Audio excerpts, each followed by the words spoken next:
নমস্কাৰ বন্ধুসকল পুনৰ স্বাগতম জনাইছো নতুন এটা ভিডিঅ'লৈ আজি আমি আলোচনা কৰিম AHSEC 2018 geography question paper solve হয় 2018 চনৰ যি জিঅগ্ৰাফিৰ কুৱেশ্যন পেপাৰটো আছিল সেইটো আমি সলভ কৰিম এই ভিডিঅ'টো পাৰ্ট 3 হয় ইয়াৰ আগতে মই পাৰ্ট 1 এণ্ড পাৰ্ট 2 বনাইছিলো হয় পাৰ্ট 1 এণ্ড পাৰ্ট 2 ভিডিঅ'টো যদি তোমালোকে চোৱা নাই তেনেহলে ডেসক্ৰিপচনত লিংক আছে তোমালোকে দুটা ভিডিঅ' চাব পাৰা কিয়নো এই 2018 ৰ কুৱেশ্যন পেপাৰৰ 1 ৰ কুৱেশ্যন নম্বৰ 1 ৰ পৰা কুৱেশ্যন নম্বৰ 4 লৈ যিমানবোৰ কুৱেশ্যন এনসাৰ আছিল গোটেইবোৰ পাৰ্ট 1 এণ্ড পাৰ্ট 2 মই আলোচনা কৰিছো তো যদি প্ৰথমবাৰ চেনেলটোলৈ ভিজিট কৰিছে তেনেহলে চেনেলটো সাবস্ক্ৰাইব কৰি ল আৰু লগতে বেল আইকনটো প্ৰেছ কৰি অল কৰি লবা তো আহা আজি আমি পাৰ্ট 3 টো আৰম্ভ কৰো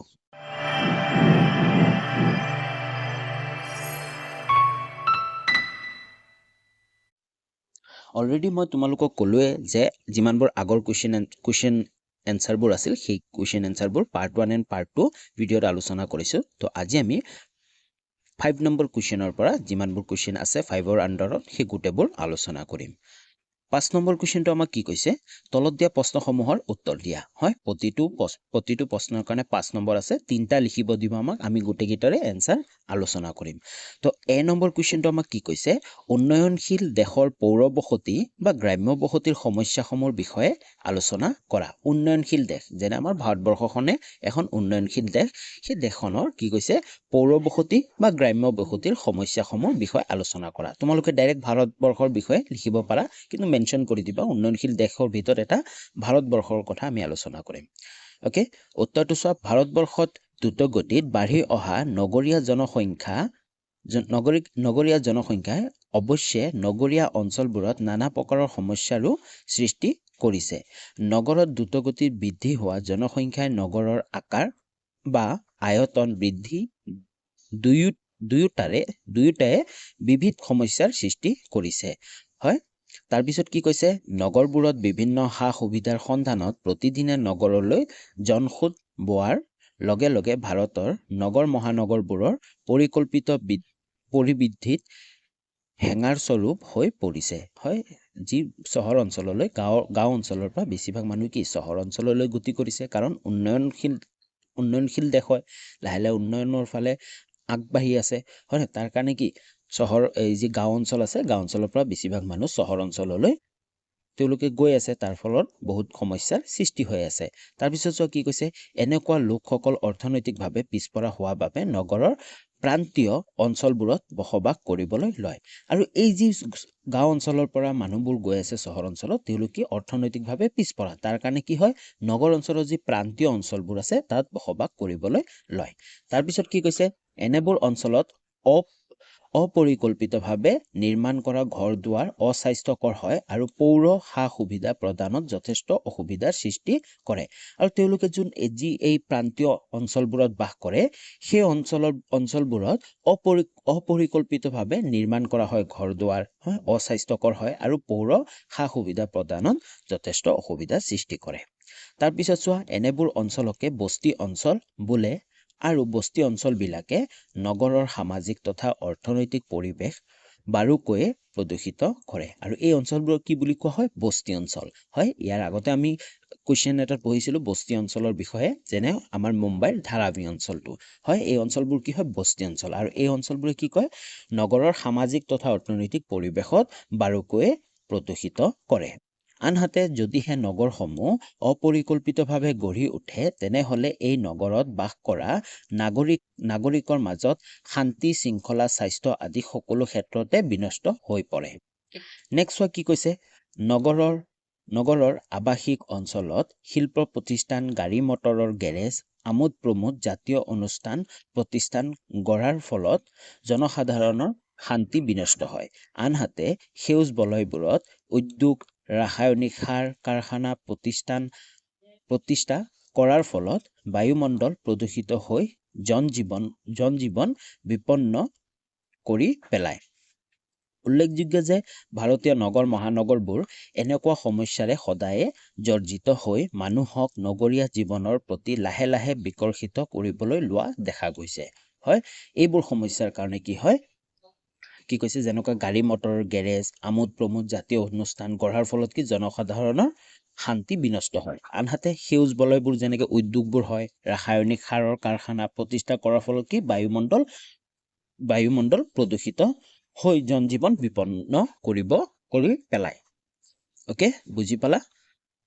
নেক্সট কুৱেশ্যনলৈ আগবাঢ়ো নেক্সট কুৱেশ্যনলৈ আগবঢ়াৰ আগতে যদি চেনেলটো ছাবস্ক্ৰাইব কৰা নাই তেনেহ'লে চেনেলটো ছাবস্ক্ৰাইব কৰি লোৱা আৰু লগতে বেল আইকনটো প্ৰেছ কৰি অল কৰি ল'বা যাতে নেক্সট ভিডিঅ'বোৰৰ নটিফিকেশ্যন অতি সহজতে পাব পাৰা আগন্তুক যি তোমালোকৰ এইচএছ ফাইনেল এক্সাম আছে অলৰেডি তোমালোকৰ ৰুটিন ওলাই গ'ল তো তাৰ কাৰণে তোমালোকে এই চেনেলটোত কিছুমান বিশেষ সুবিধা পাবা সেই সুবিধাবোৰ হ'ল ক্লাছ 12 জিঅ'গ্ৰাফি সলিউশ্যন 2025 2025ৰ কাৰণে কমপ্লিট জিঅ'গ্ৰাফিৰ সলিউশ্যনখিনি পাবা লগতে previous year question paper with solution আগৰ বছৰ যিমানবোৰ কুৱেশ্যন পেপাৰ আছে অলৰেডি মই 2020 আৰু 2018 কমপ্লিট কৰিলোঁ আৰু নেক্সট ইয়াৰৰ কুৱেশ্যন পেপাৰ এনচাৰৰ ভিডিঅ' বনাব লাগিব তোমালোকে কমেণ্ট কৰিও জনাব পাৰা নেক্সট হোৱা previous year question paper chapter wise প্ৰতিটো চেপ্টাৰৰ পৰাই আগৰ বছৰত কি কুৱেশ্যন আহিছিল কোনবোৰ ইম্পৰ্টেণ্ট কুৱেশ্যন এই সকলোবোৰ তোমালোকে এই চেনেলটোত পাবা লগতে তোমালোকে যদি বিচৰা যে PDF ডাউনলোড কৰিম তেনেহ'লে তোমালোকে PDFও ডাউনলোড কৰিব পাৰিবা available on my telegram channel ডেছক্ৰিপশ্যনত মোৰ টেলিগ্ৰাম চেনেলৰ লিংক আছে তোমালোকে টেলিগ্ৰাম চেনেল জইন হৈ তাৰ পৰা PDF-সমূহ ডাউনলোড কৰিব পাৰিবা 2018ৰ ভিডিঅ' এই লাষ্ট ভিডিঅ'টো আপলোড দিয়াৰ পিছত তোমালোকে টেলিগ্ৰাম চেনেলৰ পৰা কমপ্লিট PDFটো ডাউনলোড কৰিব পাৰিবা ওকে যদি ছাবস্ক্ৰাইব কৰা নাই তেনেহ'লে চেনেলটো ছাবস্ক্ৰাইব কৰা আৰু বন্ধু বান্ধৱীলৈকেও ভিডিঅ'টো শ্বেয়াৰ কৰা নেক্সট কুৱেশ্যনলৈ আগবাঢ়ো নেক্সট কুৱেশ্যনটো চোৱা বি নম্বৰ কুৱেশ্যনটো আমাক কি কৈছে ভাৰতৰ অৰ্থনৈতিক বিকাশত স্থল পৰিবহণে কেনে প্ৰভাৱ পেলায় বৰ্ণনা কৰা যি স্থল পৰিবহণ আছে সেই স্থল পৰিবহণে ভাৰতৰ অৰ্থনৈতিক বিকাশৰ কেনেধৰণে প্ৰভাৱ পেলায় উত্তৰটো চোৱা ভাৰতৰ অৰ্থনৈতিক বিকাশত স্থল পৰিবহণে তলত উল্লেখ কৰা ধৰণে প্ৰভাৱ পেলায় হয় কেনেকৈ প্ৰভাৱ পেলায় আমি প্ৰতিটো পঢ়িম ক নম্বৰটো আমাক কি কৈছে স্থল পৰিবহণে ভাৰতৰ বিভিন্ন ৰাজ্যৰ ভিতৰত তথা বিভিন্ন ৰাজ্যৰ মাজত পণ্যদ্ৰব্য মানৱ সম্পদ আদি এঠাইৰ পৰা আন ঠাইলৈ কঢ়িয়াই বিভিন্ন বেপাৰ বাণিজ্য শিল্প অনুষ্ঠানৰ কাম কাজত সহায় কৰে ইয়াৰ দ্বাৰা অৰ্থনৈতিক উন্নতিত পৰিবহণে এক বৃহৎ অৰিহণা যোগায় হয় এই যি স্থল পৰিবহণ আছে মানে ৰোড হয় ৰাস্তা ঘাট এই স্থল পৰিবহণে গোটেই ভাৰতৰে এটা ঠাইৰ পৰা আন ঠাইলৈ যিমানবোৰ পণ্যদ্ৰব্য হওক বা মানৱ সম্পদ হওক বা যিকোনো বেপাৰ বাণিজ্যৰ কাৰণে হওক যিকোনো সম্পদ এঠাইৰ পৰা আন ঠাইলৈ কঢ়িয়াই নিয়ে আৰু ইয়াৰ দ্বাৰা কি হৈছে অৰ্থনৈতিক উন্নতি পৰিবহণে এক বৃহৎ অৰিহণা যোগায় আৰু এই অৰ্থনৈতিক উন্নয়নত এই স্থল পৰিবহণে এক বিশেষ অৰিহণা যোগাই আহিছে নেক্সট খ নম্বৰটো আমাক কি দিছে পৰিবহণৰ বাবে উৎপাদন খণ্ডৰ লগত গ্ৰাহক বা ভোক্তাসকল এক যোগসূত্ৰ স্থাপন হৈছে হয় আৰু এই পৰিবহণৰ বাবে উৎপাদন খণ্ডৰ লগত গ্ৰাহক আৰু ভোক্তাসকলৰ এক যোগসূত্ৰ স্থাপন হৈছে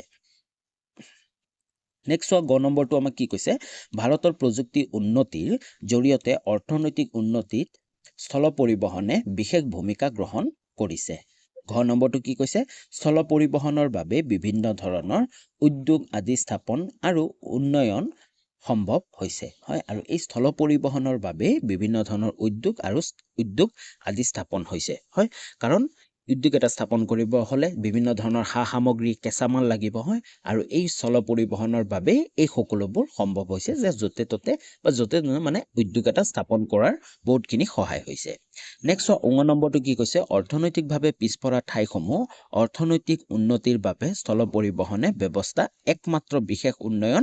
উন্নয়নৰ উপায় বুলিব পাৰি আৰু আনহাতে যিবোৰ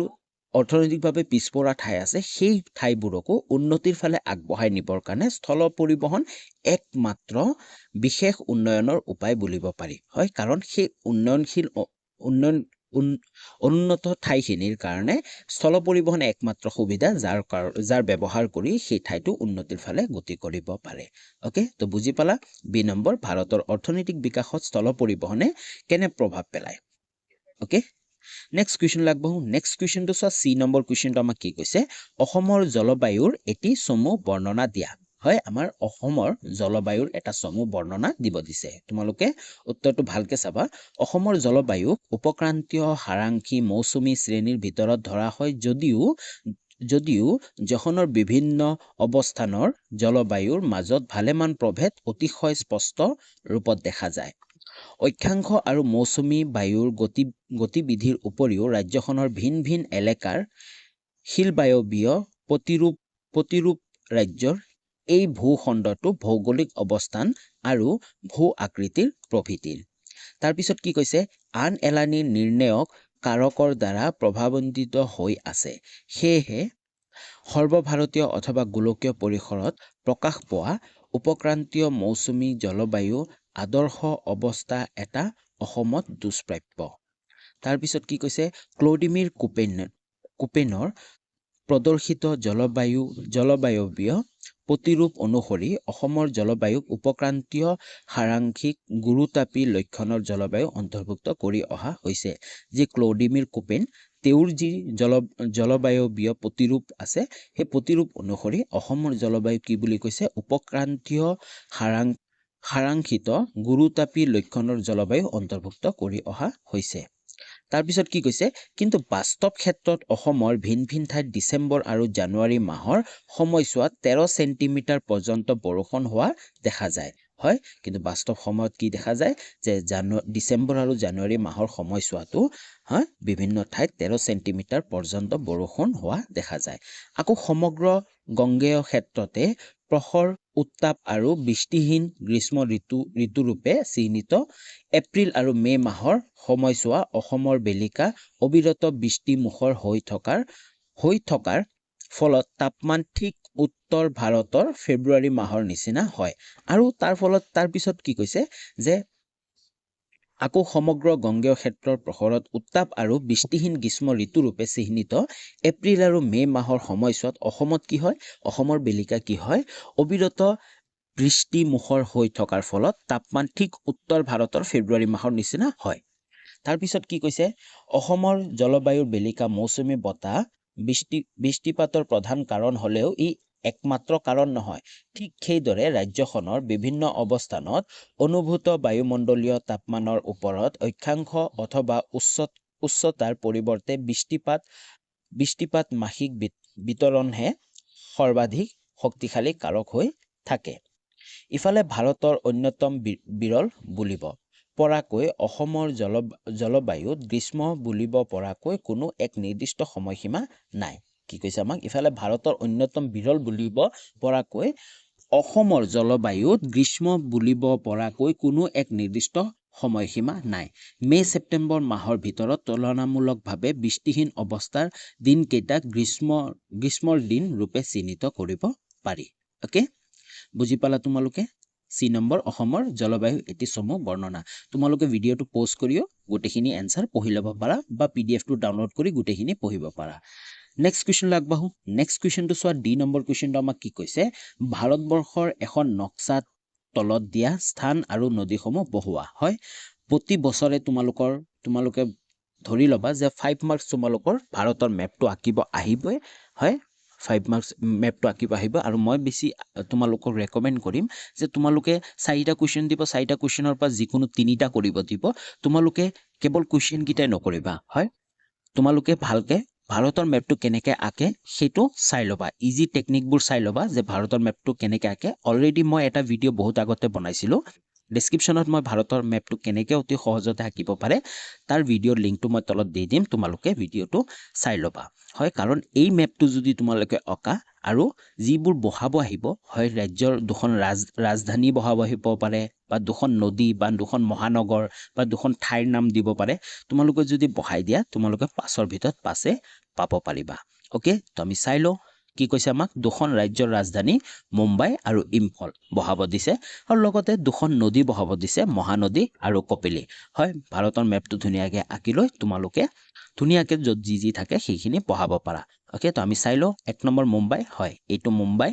এইখিনি মুম্বাই, আমি মুম্বাই দেখাই দিছোঁ। তাৰপিছত কি হৈছে ইম্ফল। হয়, মণিপুৰৰ ৰাজধানী ইম্ফলটো আমি দেখুৱাই দিছোঁ। তাৰপিছত কি কৈছে, দুখন নদী, মহানদী। হয়, এইখন হয় মহানদী, এইখিনিত আছে, তো আমি দেখাই দিছোঁ। তাৰপিছত কি কপিলী। হয়, অসমত আছে কপিলীটো আমি দেখাই দিছোঁ। অ'কে, তো তোমালোকে যিমান পাৰা ভাৰতৰ মেপটো আঁকিবলৈ চেষ্টা কৰা। হয়, কিছুমান ইজি ফৰ্মেট আছে, মই এটা সৰুকৈ দেখাই দিওঁ তোমালোকে এনেকুৱা এটা বক্স বনাই ল'ব পাৰা। বক্স বনাই ল'ব পাৰা তাৰপিছত এনেকৈ এটা বক্স দিবা তাৰপিছত তোমালোকে এইখিনি এটা ট্ৰাইংগল শ্বেপ এটা আঁকিবা হয় তাৰপিছত তোমালোকে ইয়াতে এছ এটা আঁকিবা হয় উল্টা এছ বুলি কয় এনেকৈ উল্টা এটা এছ আঁকিবা তাৰপিছত এইখিনি লগাই দি চিধা এছ এটা আঁকি দিবা হয় তাৰপিছত এইখিনি অকণমান এনেকৈ আনি কেনে এইখিনি উঠাই দি তোমালোকে এনেকৈ মেপ এটাত চেষ্টা কৰি থাকিবা হয় বুজি পাইছা তাৰপিছত তোমালোকে এইখিনি অকণমান ভালকৈ চাব লাগিব এইখিনি যিহেতু উত্তৰ পূৰ্বাঞ্চলৰ পাৰ্টখিনি কেনেকৈ আঁকে এইখিনি ভালকৈ চাব লাগিব তোমালোকে প্ৰেক্টিছ কৰি থাকিলে বেছি দিন নহয় 2-এবাৰমান প্ৰেক্টিছ কৰিলে তোমালোকে ধুনীয়াকৈ আঁকিব পাৰিবা অ'কে তো আজিলৈ ইমানখিনি আছিল যদি ভিডিঅ'টো ভাল লাগিল তেনেহ'লে ভিডিঅ'টো লাইক কৰিবা কমেণ্ট কৰি জনাবা যে কেনে লাগিল আৰু বন্ধু বান্ধৱীলৈকেও ভিডিঅ'টো শ্বেয়াৰ কৰিবা যদি এতিয়ালৈ ছাবস্ক্ৰাইব কৰা নাই চেনেলটো তেনেহ'লে চেনেলটো ছাবস্ক্ৰাইব কৰি লোৱা আৰু ডেছক্ৰিপশ্যনত যোৱা পাৰ্ট 1 আৰু পাৰ্ট 2 ভিডিঅ'ৰ লিংক আছে তোমালোকে চাই লোৱা তো আজিলৈ ইমানখিনি আছিল পুনৰ লগ পাম নতুন এটা ভিডিঅ'লৈ তেতিয়ালৈ বাই বাই